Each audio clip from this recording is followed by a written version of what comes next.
திருவண்ணாமலை மாவட்டம் கீழ்பெண்ணாத்தூர் அடுத்து வேடந்தவாடி கிராமத்தில் அமைந்துள்ள ஸ்ரீ கூத்தாண்டவர் திருக்கோவிலில் ஒவ்வொரு ஆண்டும் சித்திரை மாதத்தில் கூத்தாண்டவர் திருவிழா 20 நாட்கள் வெகு விமர்சையாக நடைபெறும்.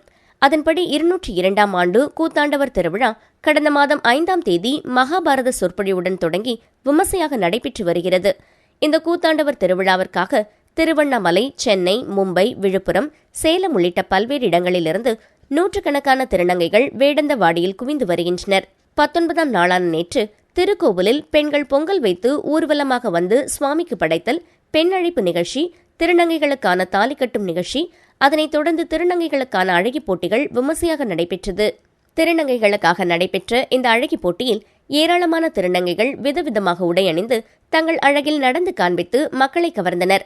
இந்த அழகி போட்டியில் முதல் 3 இடத்தை பிடித்த திருநங்கைகள் சென்னையை சேர்ந்த பௌர்ணமி முதல் பரிசு, சேலத்தைச் சேர்ந்த மிருதுளா 2வது பரிசு, தஞ்சாவூரை சேர்ந்த ஜில்லு 3வது பரிசு பெற்றனர்.